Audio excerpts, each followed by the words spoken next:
sekali nih. Tapi kita dengarkan dulu dari Pak Ustadz Panut nih, gimana nih pendapatnya nih Ustadz Panut nih. Pertama kaitan dengan kurikulum, tadi nyambung sedikit boleh juga nih tentang kesejahteraan nih dari guru. Ustadz Panut ngajar di MTS atau di SMI? Di MTS, Pak.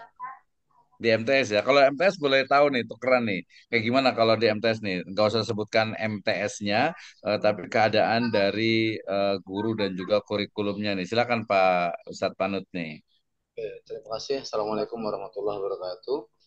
Waalaikumsalam warahmatullahi wabarakatuh. Saya hormati Bapak Dr. Wisno dan Bapak Ibu sekalian.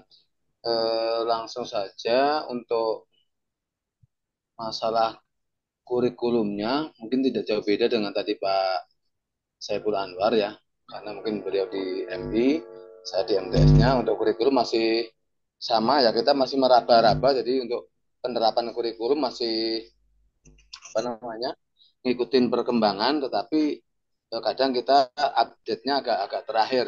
Seperti kemarin kurikulum Merdeka saja kita mengikutinya, ya kurikulum 13 kita baru mau agak sedikit bisa, ternyata sudah ada perubahan. Kemudian kurikulum Merdeka juga baru nyoba-nyoba bikin modul ajar, sudah mau berubah lagi ya, seperti itu mungkin secara globalnya untuk masalah kurikulumnya.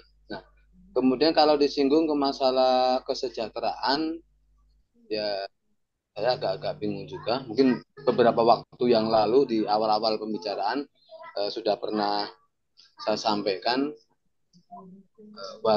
kebetulan udah rahasia umum tadi, ketika itu sebuah yayasan, tergantung nanti bagaimana. Kalau yayasan itu yayasan pribadi, tergantung mereka beliaunya, gitu, tergantung pemilik yayasannya.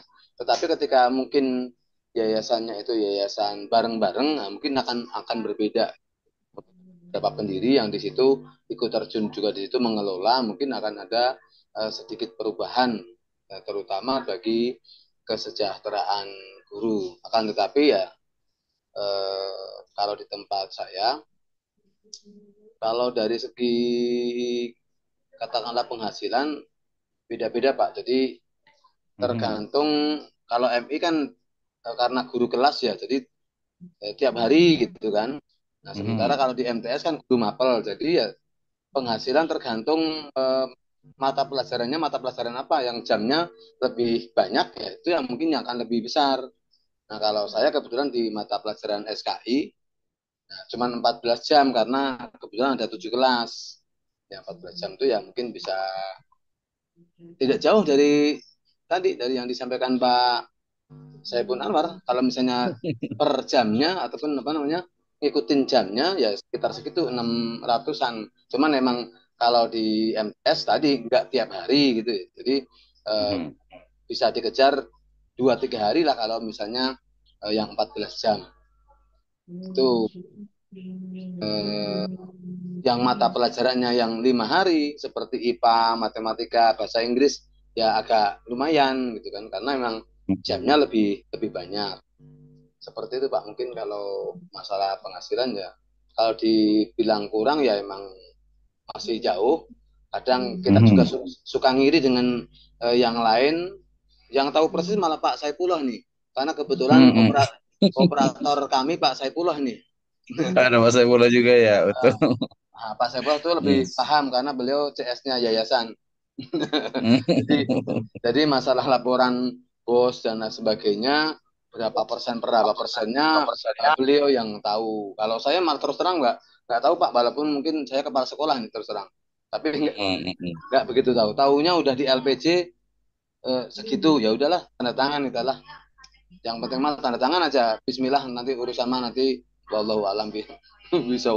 Yang penting mah kita ya kadang ngelus dada, tapi kadang ya Bismillah lah, diniatkan untuk anak-anak bangsa supaya mereka juga menjadi kecerdasan, mempunyai kecerdasan yang imbasnya nanti juga ke anak-anak kita pribadi, anak kandung lah katakanlah. Karena Mhm. ketika kita melangkah selalu dengan rasa kurang dan kurang, nah manusia kan semua kurang terus. Bahkan yang sudah jadi pejabat negara aja masih korupsi, itu berarti kan masih Kurang kurang ya. terus gitu. Masya Allah. Apalagi yang masih 600 ya Pak Saiful ya. Jadi ya Iya. begitulah. Makanya jadinya ya nyandung tadi. Saya juga kebetulan Mm-mm. sempat pengalaman kemarin di MI 2 tahun, 1 tahun tuh. Tapi alhamdulillah Mm-mm. malah 900 waktu itu saya. Mm-mm. Cuman memang ada sempat ada pungutan dan MTS pun sebenarnya ada pungutan 40.000. Jadi Mm. ada minta ke orang tua 40.000 dengan sekarang bos katanya 1.300.000 lah untuk MTS. Nah, tadi Mm-mm. tergantung jumlah siswa. Ya mungkin gambarannya hampir sama sih Pak masing-masing yayasan atau kalau yayasan-yayasan masih agak kecil-kecil, kemudian siswanya masih kecil, mungkin ya kesejahteraannya masih kecil, tapi nggak menyurutkan perjuangan kita untuk selalu berusaha karena emang ya tadi rezeki sudah ditakar dan nggak akan tertukar itu tadi yang jadi agak-agak gimana lah mau nggak mau ya kalau nggak mau kita mau gimana kalau mau ya kita terima dengan apa adanya nggak sambil berusaha dan berdoa makanya jadinya nyabang-nyabang saya di MTS juga di SMP juga di Aliyah Mm. untuk supaya dapur tetap ngebul tadi Masya Allah, luar biasa sekali ya. mungkin itu Ini ya suara hati dari ini ya, guru MTS dengan Alia dengan MI juga ya. Tapi maksud saya itu menarik ya. Jadi kalau maksudnya gini, harusnya disampaikan, ini kita sampaikan ya, kalau kita viralkan gitu. Maksudnya kita share lah di video gitu bahwa jadi ketika kita bicara tentang istilahnya itu peningkatan kualitas pendidikan, khususnya pendidikan agama lah ya, pendidikan madrasah, sementara orang juga sudah tahu bagaimana keadaan madrasah, maksudnya itu dari sisi tadi kesejahteraannya dan itu kan efeknya nanti berkaitan dengan kurikulumnya ya. Nah, demikian juga sebenarnya juga termasuk sebenarnya juga siswanya sih sebenarnya siswanya. Nah, ini sebenarnya kita juga bicara langsung karena kita bicara tentang kualitas pendidikan kan kita bicara tadi walaupun kita bicara kurikulum tapi kan ada inputnya itu dari siswa. Mungkin kita boleh ini nih. Kita boleh tukar. Ini ada Pak Ustadz Badri ya, ada tadi Ustadz Jamaluddin juga. Mungkin saya udah tadi yang dua itu sudah mewakili lah untuk kesejahteraan dengan kondisinya. Saya ingin tahu mungkin dari sisi peserta didiknya lah ya. Kalau sarana prasarana juga kayaknya nggak usah dibahas sih ya. Kalau sarana prasarana itu kayaknya nggak usah dibahas. Tapi dari sisi ininya nih peserta didiknya nih. Jadi dari sisi siswa MI atau MTS itu sebenarnya sekarang itu keadaannya itu seperti apa sih? Gitu ya, keadaannya seperti apa untuk peningkatan kualitas? Apakah mereka itu siap siap bersaing dengan misalnya itu apa ya SMP lain gitu ya atau seperti apa nih? Dari siapa dulu nih? Saya Jamaluddin dulu, Borani, baru Ustadz Badri. Silakan. Bismillahirrahmanirrahim. Terima kasih. Syukron kasiron ya Syekh. Alhamdulillah. Eh, Terima kasih untuk waktunya. Yang pertama Mhm. membahas tentang kurikulum. Ya Alhamdulillah mungkin tidak jauh beda ya dengan sekolahan-sekolahan Ustadz yang Jamaluddin lain. di mana di MTS, DMI atau di Di MA? Apa? SMP, Oh, SMP ya. ya, di Oke, SMP. SMP mewakili nih. Kalau kalau SMP gimana nih? Ya itu.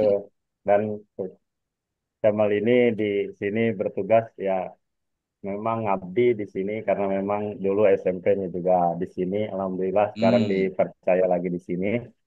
Mhm. Eh, untuk kurikulum ya karena Jamal belum apa sih eh, menggeluti di bidang kurikulum ya yang Jamal hanya Mhm. meraba-raba dan melihatlah perkembangan kurikulum yang diatur oleh Wakasek kurikulum di sini gitu ya. Mhm. Alhamdulillah kita eh, memang masih mengikuti kurikulum Merdeka gitu. Mandiri Mhm. belajar ya yang itu. Nah, Ya, terus betul. untuk eh, siswanya sendiri gitu.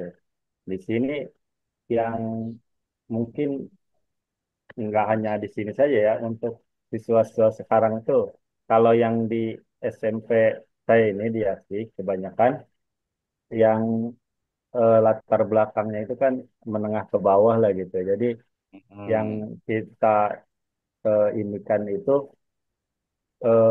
apa motivasi ini ya belajarnya gitu. Jadi untuk anak sekarang itu sangat memprihatinkan lah.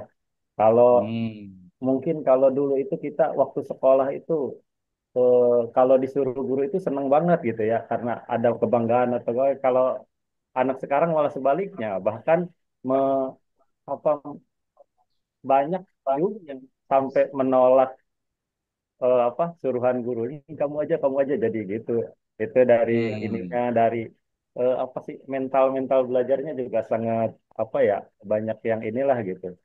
Mhm. Untuk siap kompetisi di masa depan itu sangat kurang gitu jadi eh, perlu apa ya motivasi-motivasi yang tinggi gitu bahkan bukan hanya dari eh, apa sih namanya peserta didiknya saja gitu bahkan dari pendukungnya misalkan orang tuanya keluarganya gitu itu juga banyak eh, yang bukan malah mendukung anaknya gitu bukan malah mendukung pendidikannya gitu bahkan Mhm. banyak juga gitu dari kalangan-kalangan orang tua yang ya kalau dibilang ini mah yang mentalnya itu kurang ini kurang tega lah gitu kalau ini mah malah kalau ada apa-apa anak ngadu langsung orang tuanya yang ini begitu jadi Betul, betul. Mhm, kebanyakan mhm. yang seperti itu di mungkin kalau menurut saya masih bukan hanya di sini saja ya itu udah hampir menyeluruh lah sekarang itu mental mental pelajar kita itu ya ya seperti itu gitu jangankan Betul. di apa di jangankan harus disentil aja kayaknya langsung eh, ini padahal untuk bekal di luar itu ya lebih lebih ini ya perjuangannya gitu. Mhm, Mungkin mhm. seperti itu Pak Dokter. Kalau solusinya apa nih terakhir nih dari solusi yang biasa dilakukan Ustaz Jamaluddin untuk memotivasi itu seperti apa biasanya? Ya, selalu di apa ya di dikasih dikasih apa ya bahwa dikasih pengertian lah bahwa hidup di masa depan itu lebih sulit gitu dan eh, hidup persaingan di masa depan itu akan lebih apa akan lebih berat gitu. Terus misalnya Mhm. apalagi sekarang kan persaingan itu bukan hanya antar wilayah saja gitu. Bahkan sudah apa yang istilahnya yang dari eh, ojek aja udah ada dari luar negeri gitu ya yang jadi ojek Oh iya, gitu. global Terus gitu ya. Mhm. bahkan sekarang bukan hanya manusia saja saingannya gitu ya. Banyak Robot juga ya.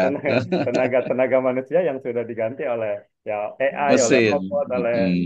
mesin dan lain Betul. sebagainya gitu. Jadi eh, mungkin motivasi-motivasi itulah yang kita tumbuhkan untuk anak sehingga anak bisa berpikir gitu bahwa ya memang akan berat sih ini gitu ya. Seperti itu Pak Dokter. Oke, terima kasih Ustaz Jamaluddin ya. Jadi nanti ini bukan tugas ya, tapi challenge untuk nanti kita belajar. Jadi nanti untuk UTS-nya nanti Ustaz Jamaluddin silakan ketemu dengan wakil kepala sekolah bidang kurikulum sampaikan ada ya kita bilang nggak apa-apa tugas ya. Ada tugas dari mata kuliah kurikulum nih. Ingin tahu tentang kayak gimana kurikulum ini sebenarnya jadi biar orang tahu juga kita itu kuliah gitu ya. Kita kuliah di S2 ya. Jadi nanti kalau perlu pakai surat resmi kita buatkan surat resminya gitu ya. Jadi ya nggak apa-apa justru nanti harusnya memang ada peningkatan. Artinya sekarang tuh mungkin guru biasa ya nanti harusnya oh tahu nih kurikulum di MTS tuh begini. MTS itu MTS yang seperti apa ya. Nanti kemudian apa nanti kekhasan dari kurikulum yang ada di situ. Itu nanti menarik. Mungkin ada apa program-program. Jadi intinya sih kalau saran saya jangan hanya mengikuti yang ada di tempat lain gitu ya, tapi memang kepada kebutuhan dan kebermanfaatan khususnya bagi peserta didik. Oke, kita ke Ustaz Badri ini kayaknya nggak sabar nih ini jadi ya. Kita waktunya tinggal 9 menit lagi ya.